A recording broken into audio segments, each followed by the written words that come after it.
বাড়ি নির্মাণ সম্পর্কিত আপনার প্রশ্নগুলি আমাদের বিশেষজ্ঞদের পরামর্শের জন্য কমেন্ট বক্সে জিজ্ঞাসা করুন এবং বাড়ি নির্মাণের সঙ্গে জড়িত আপডেটের জন্য আমাদের চ্যানেলটি সাবস্ক্রাইব করুন এবং বেল আইকনে ক্লিক করুন। আপনার বাড়ির একটি গুরুত্বপূর্ণ জায়গা হলো পুজোর ঘর। চলুন এর নির্মাণ সম্পর্কে কিছু কথা জেনে নেওয়া যাক। সবার প্রথমে বাড়িতে উপলব্ধ জায়গা অনুসারে পুজোর ঘরের জন্য জায়গা নিশ্চিত করুন।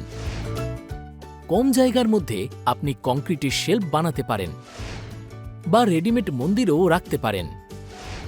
কংক্রিটের মন্দির অনেক বেশি মজবুত এবং টেকসই হওয়ার সঙ্গে সঙ্গে লাভজনকও হয়।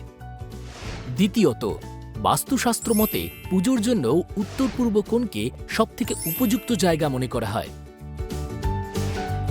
তৃতীয়ত হল ইলেকট্রিক ওয়্যারিং। মনে রাখবেন, বৈদ্যুতিক সংযোগ যেন পুজোর ঘর থেকে দূরে থাকে, যাতে প্রদীপের আগুন থেকে কোনো দুর্ঘটনা না ঘটে। চতুর্থত, সর্বদা আগুন প্রতিরোধী উপাদান ব্যবহার করুন, যেমন সাদা মার্বেল। আজকাল এটি খুবই জনপ্রিয় হয়েছে। পঞ্চমত, পুজোর ঘর শিশুদের নাগালের বাইরে হওয়া উচিত। অগ্নি দুর্ঘটনা হলে আগুন থেকে বাঁচতে অগ্নি নির্বাপক যন্ত্রের ব্যবস্থা করতে হবে।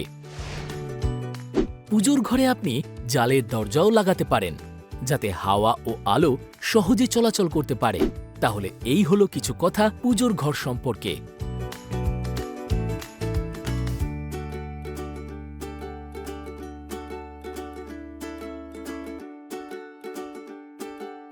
যদি আপনার কাছে এই সম্বন্ধে কোনো কিছু জিজ্ঞাসা থাকে, তাহলে আমাদের নিচে দেওয়া কমেন্ট সেকশনে লিখুন।